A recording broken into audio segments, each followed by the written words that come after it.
This is suspenseful. Let's launch a probe into it.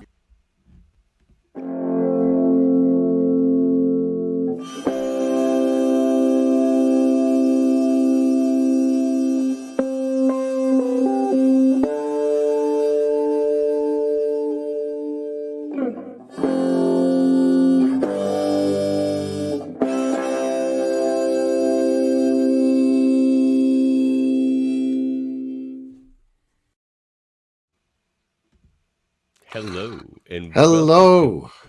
Class L probe. Gotta get up to get it done. Damn. We are your probers Gotta be tonight. Davan, Dave, and Adam. Indeed. Ahoy hoy. Now we will be gently probing your minds and the topics of Star Trek here tonight. We've got a few good ones. This is the show where we, get deep dives into some topics from our other show, Debate 9. So, Pretty good. Pretty good.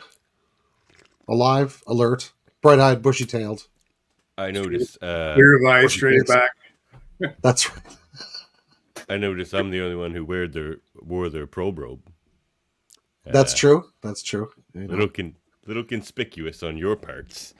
Well, I confess I didn't get the dress memo, and my probe robe is off at Garrick's getting mended. I see. I confess. Taking it in, taking it out. That's always the question. Isn't it? Well, you don't have to answer that. You don't have to answer that here. All right. Well, should we get into it, fellas? Let's go. Let's do it. Launch one of these probes. Did you guys hear my sound effect earlier? Are my sound effects working? Yeah, I did hear one. Yeah. Okay.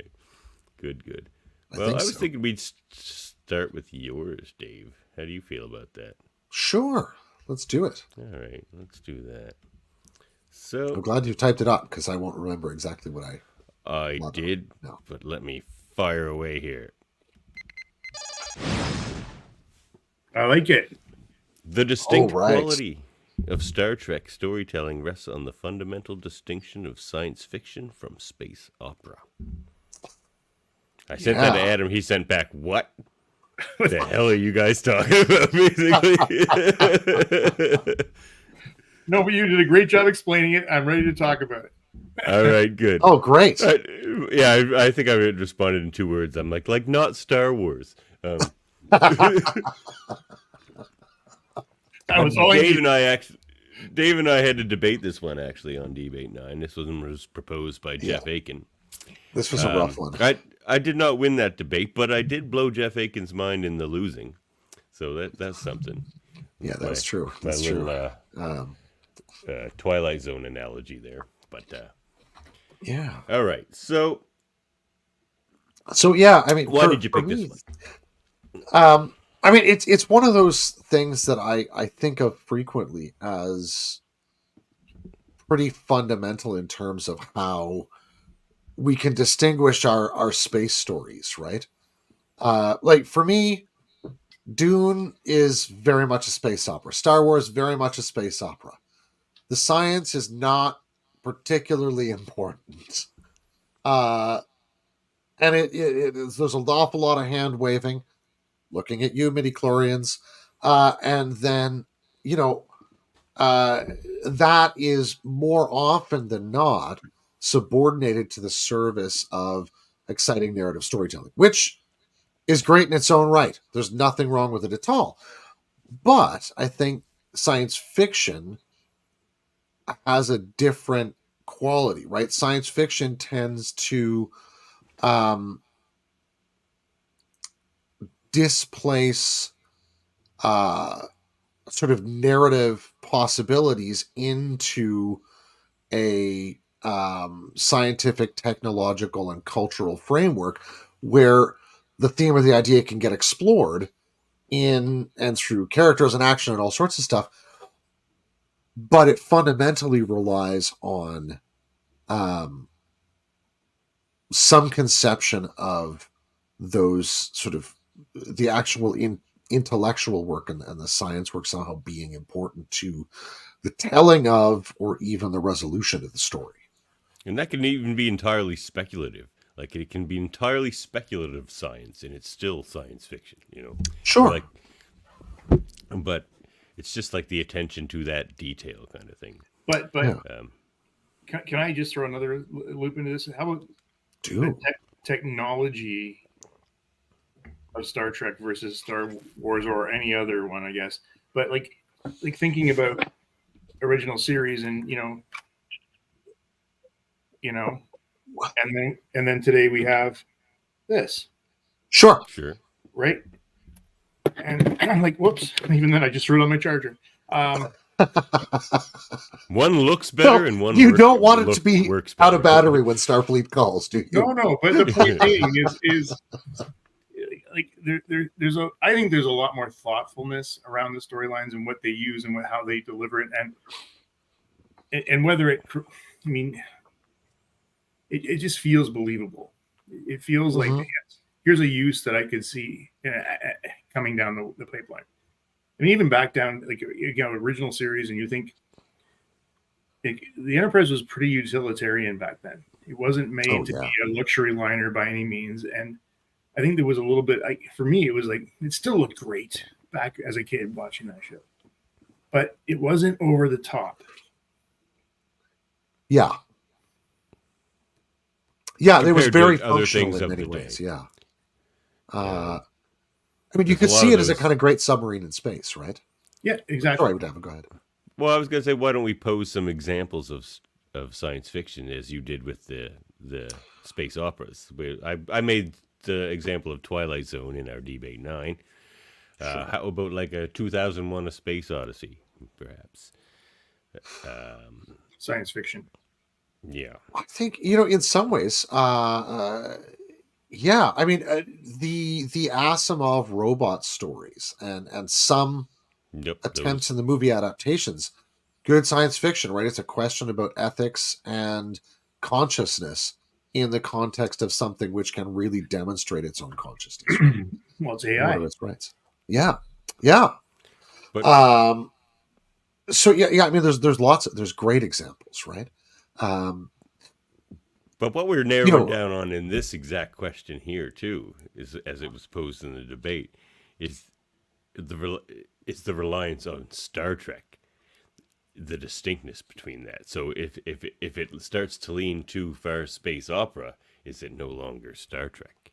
I think. Well, I suppose I suppose we need to find some limit cases where Star Trek would lean pretty space opera-ish. The new JJ movies. Yeah, there is.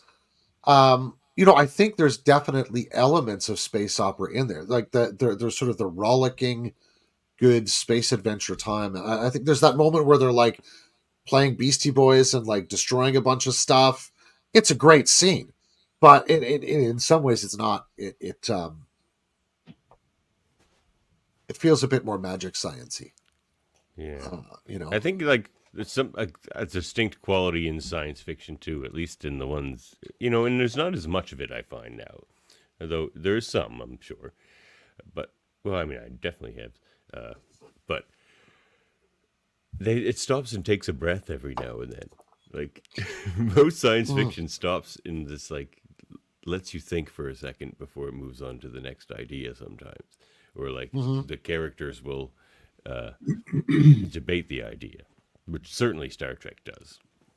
And I think that's important too. And like a Twilight Zone does that. It's too, like, they confront an idea. Like it asks the hard questions, you're saying, rather. There's usually something being asked or posed other than just, as is in all storytelling in science fiction, I find. Like, something's being tackled intellectually or speculatively or even socially. Like, there's something bigger usually, I think, is one of the defining things. Yeah, and I don't. By the same token, I think we can't say that something like space operas like Star Wars don't try and deal with big issues. I mean, there's a whole Yeah, meditation exactly. on the descent of a functional political order I was into trying to not say tyranny. That is very interesting there, right? But it but it's not the primarily has focus to necessarily. well, and it's done by political technologies we largely already possessed, more than being done with or on the basis of some technological conceit or scientific notion that would make it sort of happen, right? So, does Star Trek have to stay firmly in that science fiction camp? We had a really interesting conversation last night on Discovery about how right away it lost its way coming out of the gate with the whole retelling of the Klingon Empire and what happened to them and the adaptation of how they looked and all that stuff. And I don't think the fans will let it happen because you get that kind of reaction that many people had on Discovery. Excuse me, coming out of that first season. Mm-hmm. Mm-hmm. I mean, they could, Davan, sure, they can do it, but I don't think they would. Well, and the reaction to having tried is full space opera. Well, pardon me? You don't think Star Trek would go full space opera? No. And even like you look at, to me again, sorry, Dave, but when you look at today, the sort of the controversial or episodes that have a lot of negative feedback, even with, and I hate to say it because it sounds like a movie. It's not the Strange New Worlds, the musical one. Mm-hmm. Mm-hmm. Subspace Rhapsody. Thank you. Right. Yeah. Not my favorite episode. I was fine with it. I just thought the music sucked, so it took me out of it. But you wouldn't want to watch that every week. No. That I was fine with the once over. I just wish the music had been more appealing. Yeah. But I mean, like I've been with you guys now for a couple of years, and I understand like what makes a good episode. I think to us is it's got some political intrigue. It's not all battles. It's not all blowing up. It's not outrageous sciencey science that makes you think that this thing never happened. There's a connection to our world in it a little bit, and that's what I think that I think I see from you guys, and what I certainly know I like myself. Even my next topic when we get to it is like, what the heck happened here? Why did this happen? Yeah, right. Like those are the great questions you can get into, right? An episode like Home Soil is a great example of this, right? There is lots of action. Data's dodging a freaking mining laser at moments, right? And there's all kinds of crazy, interesting stuff happening. But the fundamental question we're really dealing with there is like, what's going on? Is it alive? What do we do with it now? Yeah. And they're really simple questions. Do you have a leak in your bag of mostly water? Of mostly water. Right? You have a leak in that so bag. Good. Yeah. Bags of mostly water. Great episode, though. I mean, but yeah. Was that what they would say if they like saw a human bleeding? Your bag of mostly water is leaking. Danger, you're leaking. Danger. That's right. You are at fault. Yeah. Yeah, man. Yeah, so do you guys think Star Trek relies, or not relies, but rests, I guess is the question here, on the fundamental distinction of science fiction from space opera? I think that's what makes it, for me, appealing. So I'm going to say yes. And when I think about other shows that I really have enjoyed over the years, like Battlestar Galactica, another one, the remake, again, man, it was a raw story about people. See, that one is, what is that one? Is that science fiction or is that a space opera? Well, that's tricky. I mean, to me, that's like science fiction epic almost, partly just because for me, like Battlestar Galactica is very much a retelling of, or a telling of the Aeneid, you know, Oh yeah. of Virgil, like these sort of survivors of a destroyed place, and they're trying to find a new home, right? The angle of the Cylons is what really sort of distinguishes it from the Aeneid, but it's that kind of a story. It's a real epic tale. But you're absolutely right. Like, the only reason Galactic is there is because it has wires and not the kind of technology all the other Battlestars are built with, right? It's definitely There's a a great science fiction technological concept, though, now that I think of it, with the Oh, Cylons absolutely. and everything. completely science fiction. Yeah. Yeah. I mean, I don't know, like Firefly is another great sci-fi show Yeah. that way. Yeah, I agree Because with everything rests on a hard premise that it gets awful cold out there, you know? Mhm. that. But And okay, it's brilliant. so how about Babylon 5? Oh, gosh. Because I would say opera-ish. I would too. It's like a soap opera in space. I would say it's a soap opera with strong sci-fi elements, yeah. Or a space opera with strong sci-fi elements. Because they do people some paint sci-fi DS9 stuff with that sometimes, brush. right? I could, you know, it has some of that quality to it, right? I think it's probably one of the Star Treks that comes closest to getting to that kind of more, what we say, operatic sense, because it does feel like such a work when it's finished, right? Like there's something happening there. But it also has some of the hardest sci-fi too. Oh yeah. So, yeah. Yeah. I mean, for me, I think it does. Like I think there are certain episodes of certain shows and movies that definitely get a little too space opera for me, and they're like the worst ones as far as I'm concerned in Star Trek. Star Trek at its best, at the very least, I think, is when it's distinctly science fiction, like the one you mentioned, like Home Soil, or like the one we're going to talk about later that Adam picked.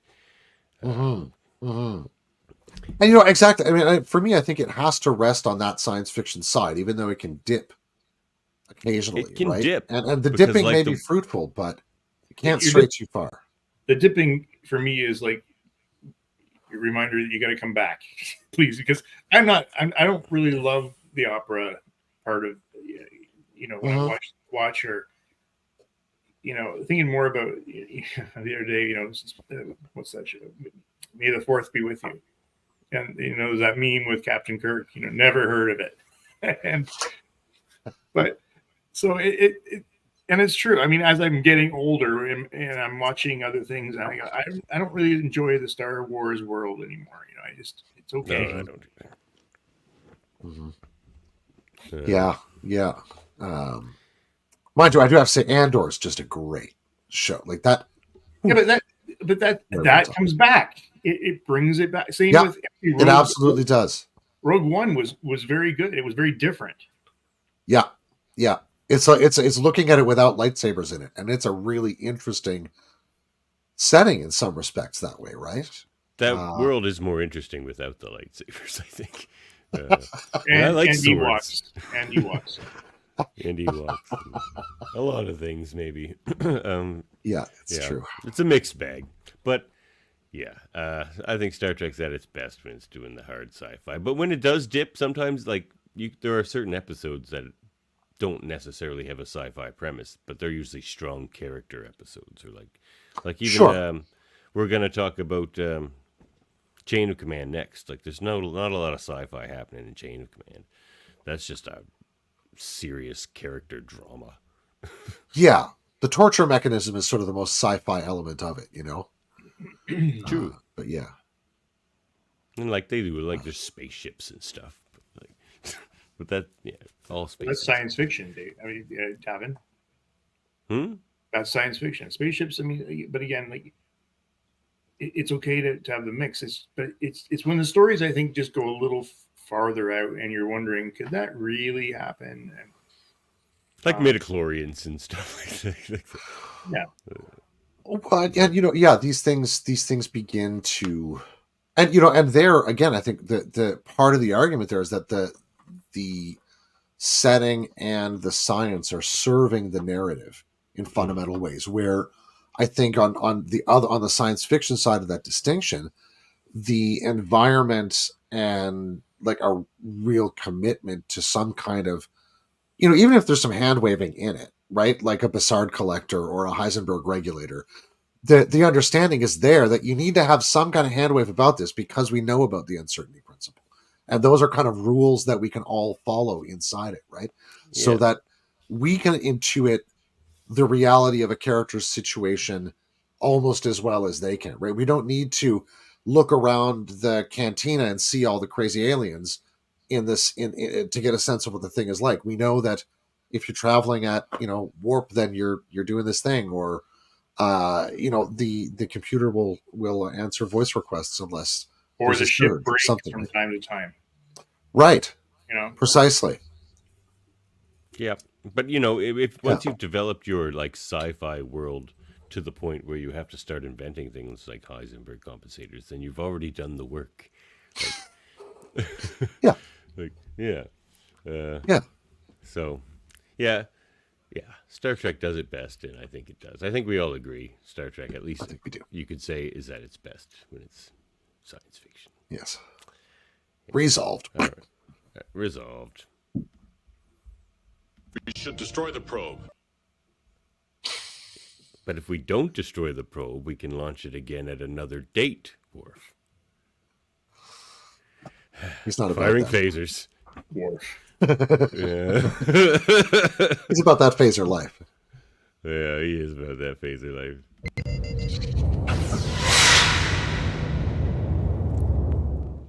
All right, let's go mine next. Jellico was more correct about Riker than Riker was about Jellico.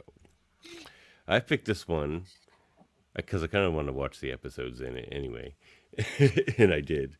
But I don't think it's as cut and dry as the avid Star Trek The Next Generation fan might want to believe, due to their love of Riker and perhaps distaste for Jellico. But I just watched that one again, and I don't know. I've got some things to say.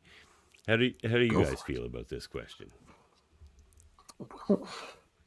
I'm curious in what sense Well, you're going to argue this here. Well, what do they say about each other? Riker says about Jellico that Jellico has to control everything, doesn't let there be any joy in anything, is arrogant and closed-minded. Those are the big takeaways. And not a particularly good captain. What he says about Riker is that he's arrogant, not a particularly good first officer. Disobedient, insubordinate. Yeah, I think those are most of the things. And look, they both might be a little bit right and they both might be a little bit wrong, but we can get into that in a little more detail. So I was watching the episode through again, and it's mostly in the first episode of the two-parter, because in the second part, I mean, it's where they have their conversation in the second part, but most of their conflict is in the first one. And the crew just really comes off as kind of petulant, to be honest. He's here trying to do his job. They know there's a super short timeline. They don't know a lot about the mission, but they know there's a timeline, that they're bringing this guy in to do this mission that has a time crunch. And they're just like, they're like getting in his way all the time and just being petulant with him. I was getting annoyed at the crew for the first half of the episode. Not Jellico. And Riker's actually trying the hardest. Like, Deanna's being a little bit stupid. I mean, he takes to Data right away, because Data's the only one who's like super on board with whatever he says, basically. But so he just like starts taking Data around with him like a little. He's like his new number one. Yeah, exactly. Yeah, he puts him in the red after a while. But and Geordi's not being particularly cooperative with him. And a lot of it's because they don't like his demanding style, and he's not. But for the most part, it's because he's not Jean-Luc. And that's not his fault. That's not his fault. But you notice that at all. Next Gen brings, like, when they bring in new captains or captains that are other captains out there, they're always like sort of dumb, or very brash, like Pressman, for instance, or or have done other things like that. Jean-Luc, they're just never like Jean-Luc, and if they are like Jean-Luc, they're hello, old friend. Oh It's yeah. you know, but Yeah. if I can answer this now, I'd like to say Yeah. I am completely on board with you. I think that they are petulant, and we're talking wartime. Something bad is happening here. Yep. Like the clue should be, hey, we just lost our chief medical officer, our security officer, and our captain. They're gone. So, and then so they get a new captain on who has, yes, certainly a different style, but he's the captain. And regardless of what Riker would have thought, to me, is like you just fall in line. In Riker, like, I think you're right there. And the only person I ever felt like he was being quite business with everybody, which maybe they weren't quite used to, but that's fine. You can be all business. What season was this again? Season 4 or 5? 6. 6. Oh my gosh. Okay, so they've had 5 years together at this point. Yeah, this is. And you remember what even Jean-Luc was like in the first season? He was pretty standoff. Oh yeah. Yeah. He was more rude than Jellico. The only person Jellico is openly rude to in this episode, well, other than Riker in that conversation they eventually have where they tell each other off, is Jean-Luc. He's trying his heart. He's trying at least with the crew to at least humor them a little bit. He just wants it to get it done his way. But Jean-Luc is where he's just like, it's not your ship anymore, Jean-Luc.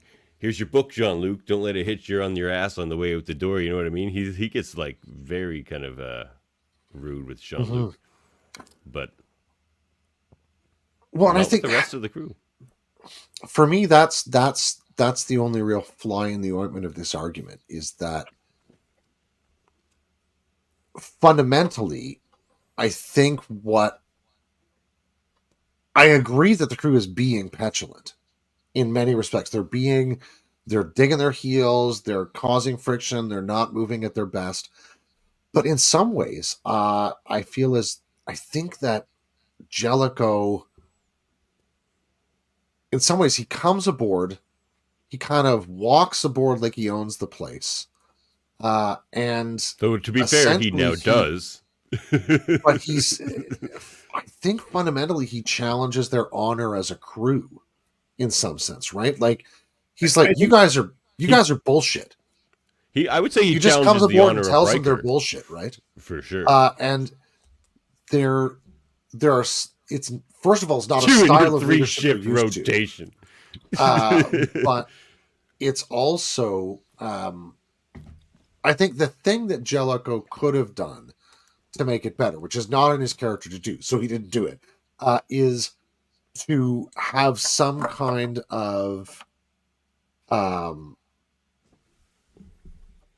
debrief, even with the senior staff on. Yeah, that would have been smart. Things. Right? Like he would never. You're right. He would never. This is going to be crazy. I know we're going to have to like pull together in the craziest way to make this work.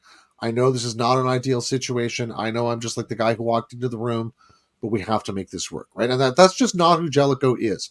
No. And I think Jellico's a guy who rubs people the wrong way, for sure. But he's a captain, though. Like he's being a captain. Right. Fundamentally, they're the ones who are responsible to, like there's a hell of a lot more of them than there are him, right? And you can see it kind of rippling through the crew at exactly the worst moment, you know? Yeah. So in some ways, I think I agree as well with this question. I think there are pieces of what Riker says about Jellico as well. Let's keep. And you said this right off the top that are right. That are. So we have Jellico better, and we have Riker. So what did Riker say about Jellico? Arrogant. I think we can give him that one. Give him that point. Close-minded. I don't know about that. I think he's got his way, but he can. He's the captain, and maybe he could have been a little more. I wouldn't say coddling, but certainly more.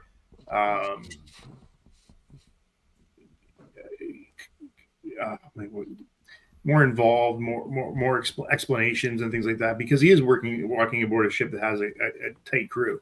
However, you also have no time. Remember, this is all a big rush right now. That's the thing. Yeah. Which they seem to keep forgetting. That's what was annoying me in the episode. I'm like, you guys keep forgetting. Like, Deanna goes in there and literally says to them, look, the crew, they're just having a little trouble adapting to the fact that you're not Jean-Luc. Oh, this is the best episode. They need, and maybe you need, some time.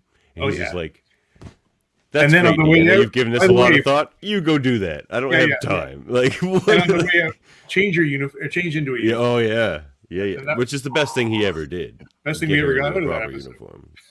Well, That's it's true. a great episode. That's true. But Yeah. so yeah, see, I think he's kind of closed off, kind of closed-minded to his crew, but I don't think he is situationally as a captain. Like his tactics with the Cardassians are very creative, and not just creative, but like showed that he's good at attention to detail. Like he knew everything about Riker when he walked on the ship. He's like 8th in your class, and like so he's not closed off to information. No, but you're right. He's though. closed off to his like people. You think about how he handled the negotiations with the Cardassians too, because it was very unlike Jean-Luc would ever done. But it was he never effective. would have done that. Yeah, it was effective. And then it was the right. Yeah, Nechayev was right. Like he was the right captain for that job, for that one mission. Like I think, but so I don't know. Where would you guys vote on closed-minded? It's tough. He's like somewhere That's tough. in the I wouldn't say so much closed-mindedness. I would say he's so he's extremely determined.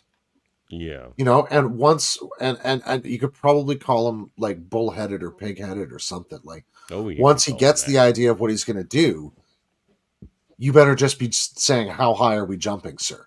Because that's all he really needs to hear from you, right? And that's not necessarily a fault in someone who's a captain. He's got to be decisive, right? All right, but, we're not giving you that point, Riker. We're not giving you that point. Yeah, I don't think that's so much. But the next one. Go ahead. If I could just say something too, is like, you know, isn't 4 shifts better than 3? Like, you know, you get more time off, and I was thinking about that too.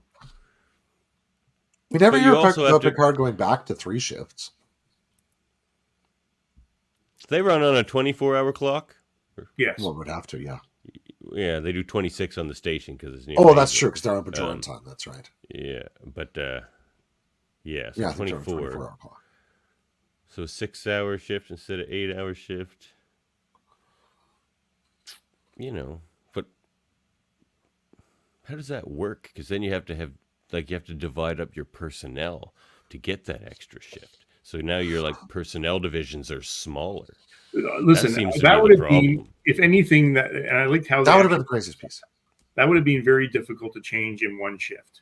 And that's what Riker was saying. He's just like, look, the department heads are like, that'll cause us huge personnel problems, which which he didn't add, but you probably don't want during your special mission that's super crucial. Maybe you want everyone just working efficiently at how they like. That was a bad change. I feel like I don't know why he. Well, it's funny because there are these techniques of leadership, right? Like, some people will think about leadership as like you got to come in and you got to put your imprint on something right away, right? So you got to kind of like move the furniture around or like fire some people or whatever it is, right? It's kind of like the same idea as like if you're going to prison, walk up and punch the biggest guy you can find, right? Like there's some kind of weird logic in there. But doesn't it suck to be the biggest guy in prison? You're getting punched in the face. I was like, oh, not again. New guy. God. Right, his name is Bubba. He's actually very nice. Very nice. But the style of leadership that certainly in my line of work I was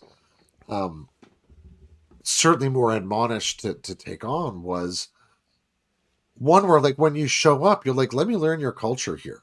I'm supposed to be your sort of overall manager or overall whatever, but I don't know how you guys do things. Show me how you guys do things for a little while anyway, and then maybe we'll start to make some changes or not, you know? And there's... it's just the time. There are 2 different styles, I think. And I don't think either Picard or Jellico was very much of that second style, but Picard may have been more of it. Than At least certainly became Jellico that. was not.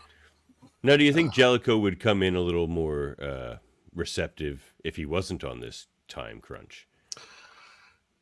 Well, now that's a $10,000 question. Yeah. So I don't think we give Riker that 1 point, but this next one, he doesn't let there be any joy, anything. I think we can give Riker that point because that's exactly why everyone hates Jellico, is because he doesn't let there be any joy. And you know what I like is the choice for Jellico, Ronnie Cox. He played that same character in RoboCop. You know, like, Dick Jones, Stargate. Like he was the senator in Stargate. He always played. He was a master of that guy. Yeah. He's the best. That guy. Oh man! Late to he did report. What's the topic? Oh, we got Jellico was more correct about Riker than Riker was about Jellico. There, Jim the casual. Well, we like to keep it casual. Glad you came, Jim. Yeah, indeed. So yeah, well, that's 2 points for Riker, and the last one, not a particularly good captain. I don't know. I think he's actually not a bad captain. I think he's different. I think he's different. Yeah, I think we don't see much of Jellico. He's so different than Picard that the contrast is just crazy. This is my point: is that we didn't have a lot of exposure to other captains in Next Gen, and when now looking like when you go back and rewatch, and we are about to start that, they don't portray them as actually anywhere near in the class as Jean-Luc. He's like the cream of the crop. Get it, but I don't. Even when you look at oh my goodness, Captain Garrett was very good, but she was very much like Jean-Luc. Very much like Jean-Luc. I can't remember the captain Kelsey Grammer played. He was, Bateman. Bateson. Yeah, Morgan Bateson. Yeah, and he played very much Jellico role to me. Like in that short time frame we saw him, it was all business. And that you figured that out in like the 2 words Kelsey Grammer said. He was just all business, and you're right. But there are, there are. They do kind of fall into some certain kind of types. I think you're right. Mm-hmm. They're sort of hot-headed captains, or insufficiently cautious captains, or bellicose captains, or none of them are quite friendly so guys. Like before he goes crazy, the Minster Boy. Oh yeah, of course. Captain, yes. He's Maxwell. The one who wants to. Yeah, Maxwell. He wants to hang out and sing with you. Like that's like the opposite. Yeah. In what context he doesn't understand the question, Jim the Casual? Well, Jim the Casual. We're referring to the Chain of Command episode where they had that conversation, and just rewind. They both accuse each other of having various qualities. So we got to tally up Riker now. Yeah, we do. But the reason I think Jellico is a good captain is he really skillfully works his way through this episode. What he is open to is a good idea. And if someone brings him a good idea, he commits all the resources he can to that idea. And I think that's what makes him a captain. He also knows when he needs a good pilot and everything comes to Riker, he goes and eats crow. Tail between his legs, had to. Exactly. Yep. And the other thing you wouldn't think a guy like him would do. Yeah, the guy I didn't like about Riker in this particular is when he went to Captain Picard's quarters and they're all finished for the day and they're dying because they're so tired. And the fact that he would even done that, I just, to me, it's Geordi asked him to, but yeah, but it's immature. It doesn't speak to a first officer. He's supposed to be that role. He's supposed to be what our Captain Jellico is, the hard ass. Mm-hmm. Yeah. And yet he's taken on that wounded sort of aspect, just like the rest of the crew is. You know what's funny about that scene though that I actually sort of just picked up on this rewatch, and I've seen that episode a million times. What's that? Jellico's talking to Geordi about the pilot mission, and he's just like, "Well, could you do it, Geordi?" And he's just like, "I could do it, but who you really need is Riker because he's the best there is." And he's like, "Okay, so Geordi's the first person he asked to fly. So you assume the very next person he asked is Commander Riker because that's what he just was talking to Geordi about. But he walks into Commander Riker and he's just like, "Have you heard of this mission?" And Riker goes, "Yeah, I heard you've talked to every shuttle pilot on the ship." So before he went to talk to Riker, he actually went and talked to everybody else anyway. But they so subtly do that. I never picked up on that. That's hilarious. But he still came back. He still came back, but after everyone else said no. It's like, well, I guess there's no other choice now. We're gonna have to make this work. It's so funny. So, are we giving him the point on the not a good captain? I don't know. No, I think he wouldn't have made captain if he was terrible at the job. And he really does know the Cardassians. Yeah. Like he's just like they're like wolves. He's like they're timid by themselves, like bold in numbers. It's just like, and they like to get the upper hand in every situation. So that's why he's always like jumping at him like this and stuff. He's always trying to just like scare the shit out of the Cardassian. It's so hilarious. But anyway, it's funny because it's like a weird. He's like this Nixonian figure, right in the middle of the series, right? He's doing that kind of like crazy man politics, like Nixon did in the 70s, in his relations with Asia particularly, and with Russia, I suppose most obscenely, or not exaggeratedly, but yeah, like Jellico really he rattles them with that behavior. Absolutely. I'm just reading his career history here, and he served as the dean of students at Starfleet Academy. That would have been awesome, that role.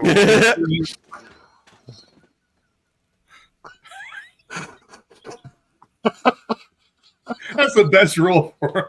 Who gave him that job? He threw the best ice cream socials. Jellico took the position of the Starfleet Academy as the dean of students. Also at that time, yeah. Because you know what you don't want anyone to be at your school? Happy. No joy at this academy. He was promoted to captain for his efficient, demanding style of command. Yep.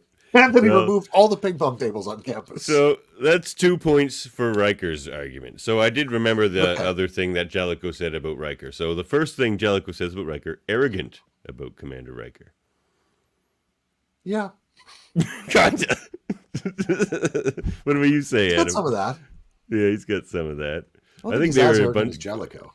No, I don't think so either. But I think we can give him that point. The next one, willful. His name is Will. That's one thing he calls him, though. He's like, "You're willful." I don't know that that's necessarily a bad thing. But I guess in the context, I think it's not an unfair description of Will Riker, though. He's headstrong, Yeah. Yep. Okay. So it's just like the connotation Jellico adds to things, really. The next one, insubordinate. Definitely.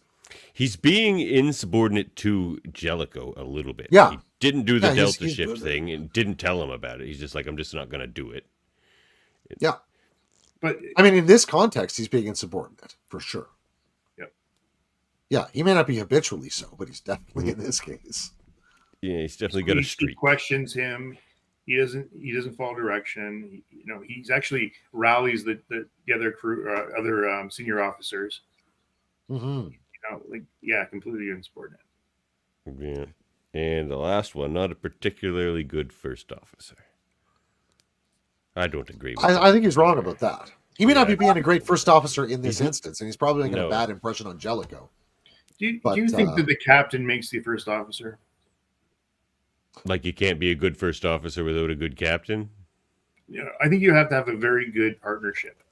Well, I mean, that Captain XO relationship has got to be, very, very, deeply functional. They don't have to be friends necessarily, I wouldn't think. No, they don't have to be friends, but they need to know what others, what I do and what you do. There's roles. And they got to trust each other somehow, yes, right? Yeah. And I don't think these two ever really trust each other. No, it was never that. Well, so here's our final scores. Jellico was more right about Riker than Riker was about Jellico. Well, We've demonstrated it with the science. With the science, that's what we do here. We got the No probe opera, data. just science. Exactly. I mean, if somebody wants O Sole Mia, I mean, Adam can bust it out in a second, I know, but Sure. Like Riker was really being a little bit uncharacteristically dickish. They all were. They were being petulant little turds. And it's The like, only time you ever saw that side of Riker, I think, in another episode was Best of Both Worlds when Commander Shelby tried to, if you do an end run around me again, I'm going to snap oh you. yeah, Back. you're right. Good call. That's exactly. He's how very he was threatened acting. in that episode, absolutely. Yeah. But I think there's a comment to be made there. I mean, a lot of those moments are what you could call like their systems problems, right? Like the crew is a dynamic system, right? If you took it out of sort of family systems theory or systems theory in psychology, the system has been deeply disturbed by the departure of these three executive crew members, and they're defensive, they're frightened, they're disoriented. This guy comes in, they're reactive. He is forceful, and they just continue. And it's like this sort of series of collisions that are taking place, right? And ultimately, it frankly, because of his role, it should have been Riker to smooth that. It should have been Riker to say to the crew, "We have to pull together around this. Mhm. Like we have to do this." Because I mean, Jellico's the new guy around. He can tell you to do it, but Riker can move you to do it. It's almost sensing the petulance that they were meeting him with at the very beginning. He's just like, all right, I'm going to shut down even more and just get even more all business. Look, if you're not going to listen, do it. Yeah. But you know what? Like, this is really interesting about Riker's leadership style and comfortableness with Picard. There's a question right there. Doesn't work for anyone else like ever. But remember, like I just reminded myself about Best of Both Worlds was when he was offered another command and he said no again. Like, I mean, like the Admiralty must be thinking, what the hell's wrong with this guy? And he's lucky he did get the chair pulled out for him another time, because they're like, look, if you keep denying it, we're not going to keep asking. But eventually he does get the Titan. So Yeah. Only because they destroyed the Enterprise. Well, but then he got what he wanted because there was so many ships destroyed at Wolf 359. There was no ships to give him. Yeah. That's true. Yeah. True. That's true. All right. Well, we did the science on that one. So let's move on to yours, Adam. Let's launch another probe.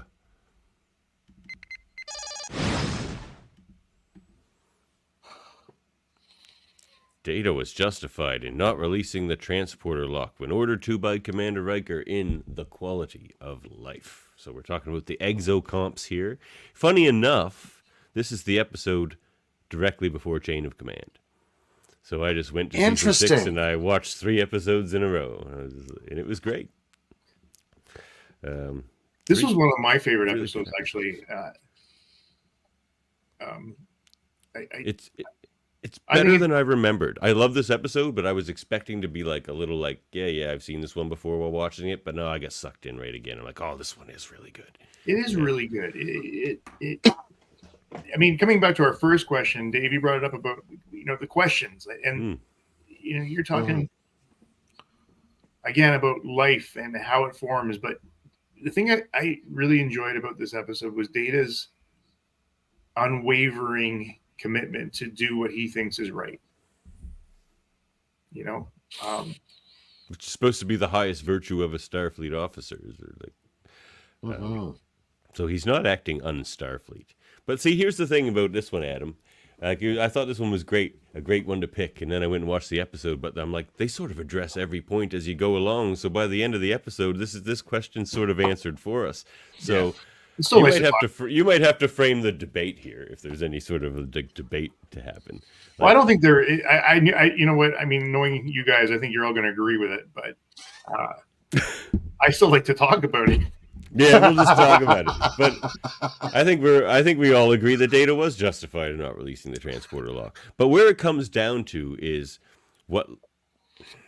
Yeah, let's go over the moment itself for a second. Okay, so.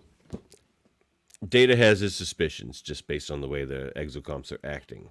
And of course, the scientist who built the exocomps is just like, no, like, that's not possible.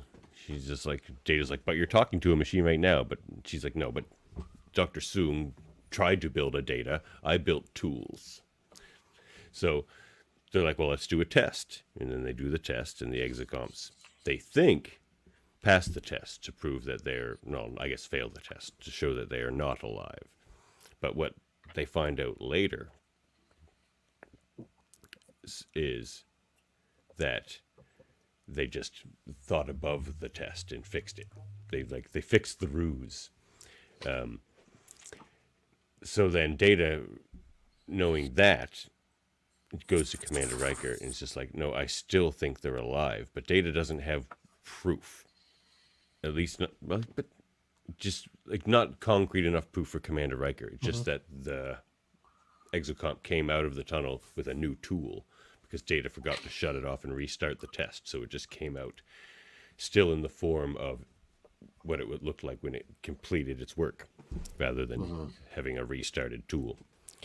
So, but like that's not going to, you're not going to be able to like explain all that to Commander Riker and have him think that's enough evidence to not send the exocomps to save the lives of Geordi and Picard, who are down on this planet, and they have like 12 hours. So, but Data's like, but if they're alive, we're just trading lives for other lives. Mm-hmm. And then Riker's just like, well, look, I'm doing it anyway. And Data's just like, well, why don't I just go do it? And Riker's like, well, it'll kill you.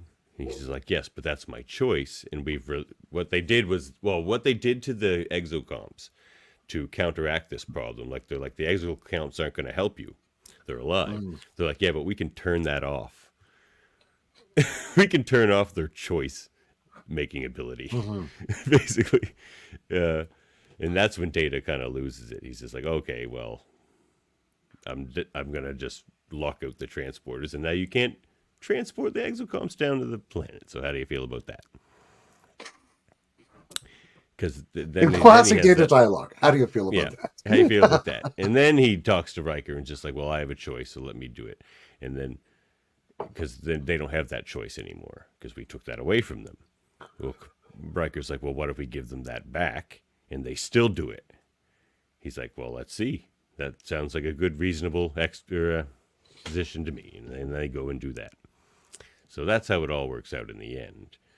But the question is, before that, when he was ordered to transport the exocomps down to the planet by Commander Riker, and he didn't, was he justified in doing so? So that's the whole thing, and I think we all agree he was, because like he had enough evidence. He's Data, like. But I mean, there's the analogy. The I mean, that's where I see the analogy between the exocomp situation and Data's situation in the episode, right? Like, what Data can do is find a solution through the available data that exceeds the capacities of the people who observe him. And the exocomps do the same thing in their test, right? Like, so to me, one of the fundamental questions this episode ends up asking is like, how, if an intelligence is organized differently than our own, how do we recognize that it's there? You know, it's like there are these great endless studies, like in monkey behavior. Self-preservation is how they do it in this. Sure, right? But I guess the example I was going to use is there are these, you know, these endless studies of like monkey behavior in wild primates, right? Where they talk about different group behaviors in the monkeys and how they spend time with each other and who they spend time with and all this stuff. Well, they're talking about with these monkeys have friends. And sometimes monkeys hang out with their monkeys because they're their friends. And sometimes monkeys have fights and they make new friends and they hang out with other friends. But all of this is described in the literature in entirely alienated terms because the fundamental assumption is that those monkeys don't actually have consciousness. Right? That's the fundamental assumption in the literature itself that has yet to be surmounted by any total demonstration beyond the inference of our anthropomorphic writing onto them that they're being friends. Anything Group that we can, when it's monkeys. Exactly, right? It's It's group bonding. pattern bonding, exactly. Yeah. So we don't call it that in us, we call it that in No. them. And I feel like the same analogy exists here, right? Like we can't, when the life or the consciousness is so differently organized, how do we actually grok that it's life? Yeah. And How can it show us? And in that regard, what Data says to Riker too, which is really good. He's just like, humans. I've seen you all do it. Act on what's called intuition or gut feelings, or instinct, and you guys do that stuff all the time. I don't have those, but he's like, but wait, maybe what I have instead is some insight into what life would be like in technological form. He's like, maybe I have that sort of instinct to see life in something that you guys wouldn't look to see it in, So, and I think that's a great point. Sure. The only thing there, with that argument, but how, like, is Data's treatment of the Borg then correct? Then is he flying against what he usually would say, or in this case, because they are a new life, but I guess it's because they're just, let me work this in my mind, because they're threatening and changing and will kill everybody around them. I guess that's the difference. But yeah. I mean, but if you took a human and forcefully turned it into an exocomp, I mean, different. Data might feel different about the exocomp. But when you take this episode to the Measure of the Man episode, right? And again, and this is the problem with the human component to it, is the emotional. I love Picard. I love whoever else on the planet with them, right? They're my friends. They're my compatriots. But in the moment of when Riker's pushed here, like he's not going to bend. Like he wants him to go and kill these things, because there's no emotional connection to the exocomps, in my opinion. And again, with Measure the Man, the people that he's on trial with Maddox, there's no emotional connection. He thinks he's a machine. But another thing too, what if an exocomp looked like a Data? Like it looks like a tool, but what if it had legs and arms and eyes? Right, and this is the question of like how we have empathy for things in that sense, right? How can we feel our way into their life, or like get any sense of what that selfhood might be like if they have one? But legit shed tears when the third exocomp sacrifices itself to save the other two. Legit tears. Oh man, that's a beautiful legit, moment. Man. Like that's when they really show that their lives, right? What is that great statement, right? No one has greater love than to lay down their life for their friends, right? So we are all in agreement. So Jim the Casual is going to play a counterpoint here. So yeah, this Data is an was interesting justified spoiler later. point. This is a good question. But in the moment, should have followed orders. But you brought up so there's the question. There's the question: do you blindly follow orders? And according to Picard, you don't. True. So by the words of his own captain, you don't. Well, and I think I suppose the question is, how do we evaluate those principles in relationship to each other too, right? Oh, we get it. Yeah, it's a great devil's advocate question. question. We appreciate it. How do you evaluate, say, the principle of authority in Starfleet relative to the principle of preservation of life? Right. It's very much it very much ends up being a kind of a prime directive problem. And I think Data's right in recognizing that. You come back to the last question again. This is really Riker's immaturity, because if Picard was on board and Riker was on the planet, Picard was go, yeah, you're right, Data. We're gonna sacrifice Riker. You're absolutely right. I really believe that. Yeah. There's a reason Picard was on the planet, not Riker. Yes. Yeah. Good point. I would bet anything recasting when they were Riker writing and Geordi for next week. Because Picard's not even supposed to be on the planet, according to Yeah, good point. And it's like, oh what man, if, it's some good poking, Jim. Thank you. Yeah, absolutely. So that order's. I mean, it wasn't Picard that gave him the order; it was Riker. But Riker's Picard's number one, and they're pretty in sync. So it coming from the order coming from Riker is almost like it came from Picard. So it's that same sentiment. It's just like you on this ship we don't blindly follow orders, but on Jellico ships you do. So No, what happens if the Cairo shows up and has Data on board, and this whole thing happens? You know, the whole thing happens a lot differently, I think. Yep. Yeah. Like, good. what if Data was, always on the Cairo, and that's the kind of environment he became a Starfleet officer in, so he maybe doesn't even believe in not blindly following orders. Well, maybe he would have had a salutary effect on Jellico. He's pretty persistent. He is, you're right. Yeah. Well, It's just been demoted down to like but Jellico somehow. even Data can turn it on when he needs to. Like to be, you know, when you think about when he was the acting captain in that episode where he needed a tachyon web to, you know, catch the Romulans with Sela. You remember that? well, Yeah. I have jumping episodes the entire time to keep up. Well, we appreciate your diligence, and you make a fine Starfleet officer, Jim. So Adam, You got the name for it too. This just occurred to me when you brought that up. When he gets angry on the bridge of the Sutherland, he displays anger, right? Mr. Hobson. Is that Mr. Hobson. Yeah. Is that after he's had the experimental romantic relationship? Yes. That's after he's written his fighting and anger subroutine. Oh, that's so awesome. That is pretty great, isn't it? Well, now I want to check. I But have I'm a pretty behavioral sure it option. is. Oh man, it would make These sense. are some great episodes we were talking about today. That's for sure. But I think we've done our diligence today. What do you guys think? I think so. Oh, indeed. All right.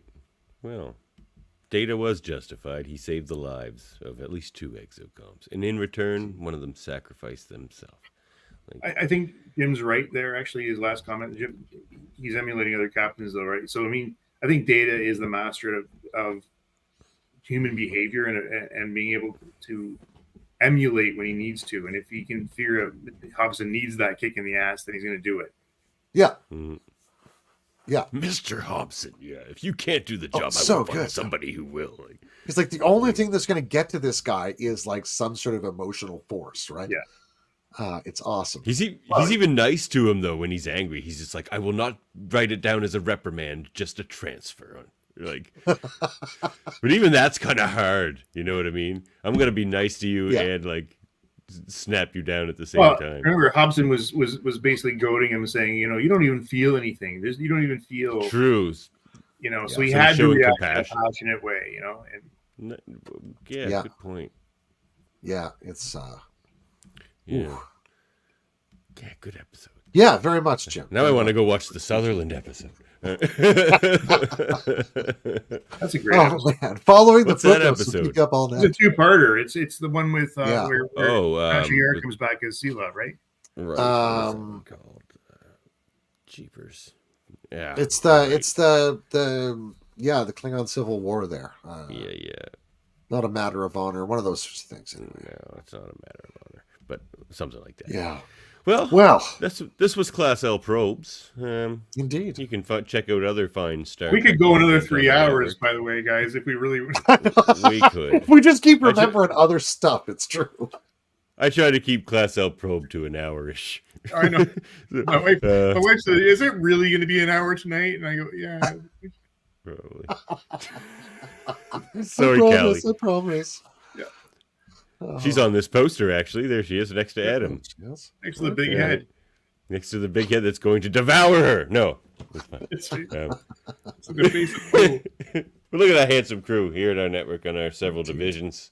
The Command Division, the Ops Division, Science Division, and our Locutors of Trek. Where we recently had a talk with Jenny Johnson about the art of Star Trek. That was fun. That was a good. I went and listened to that. That was great. Oh, did you? Yeah. Oh, that was Jenny's a fun conversation. Very yeah. enthusiastic talking Star Trek, which is great. Yeah. And you guys what are you guys doing over in the Command Division right now, Adam? We are wrapping up Deep Space Nine this Monday. Oh, that's it. Wow. I only joined the last season, but Dave and others have been at it for now 4 years. So this is a big event this Monday night. So looking forward to that. The things you leave behind, eh? Indeed. And then we're still in, I think, finished season, was it episode 8 of Discovery next Thursday night. So we've got that to do. Right on. And the And, TNG review's starting up. TNG starting up. That's going to be fun. Mm-hmm. Right on. Which I will appear on none of because it's on my X-Men podcast night. So Dave, sit in for me anytime you want on this team. Oh, I'll give it a shot. Ooh, I'll go on a bit. Well, yeah, and that's pretty much what's going on in the Star Trek network right now. But we have other fine shows like X-Ray, the X-Men animated review show. Check that out. That's what I'll be doing Tuesdays instead of talking TNG. So that's where you'll find me. Hold Up a Movie Podcast. We just talked about bike movies for 3 hours. That was a long one. As I recall. It's a long pedal. It was a long pedal. Yeah, Super Mater Brothers are reviewing reality shows over there like Big Brother and Survivor. Aiming on Track. Jameel's going on there soon. I don't know what album they're talking about. Trivial Debates. Oh, are they? Yeah. What are they talking about? TLC, the what was that album called? I don't remember, but that's going to to be Waterfalls and Red Light Special and all that on it, right? Yeah. That's going to be Jaemeel. It's going to be great. I was at that exact age. I killed that album. I listened to that album probably like 500 times. Yeah, I was big into the TLC as a 10-year-old. In Trivial Debates, the next one is going to be on X-Men, so you know I'll be there. And I'll be fighting it out with ex-goon Ryan Jablonski. Someone I don't know, and Murphy won't tell me who the host is, so that could either be a good thing or very, very bad. It's a mystery. Yeah, mysteries can go either way. Hellbound the podcast with Alex Blackburn and Michael Chan, and oh crap, I didn't add their poster to this particular list here. But there's also Hey, Did You See This One? The newest members in our federation. Purged. Yep. True enough. Yep. Well, I guess there's only one thing left to say at this point. Oh, and the Graphic Histories podcast. Check out the Graphic Histories podcast as well. It's best interviews in the business of comics and people in comics and film and graphic arts and that sort of stuff. Indeed. All right. Now there's only one thing left to say. I suppose there's only one left. Indeed. End transmission.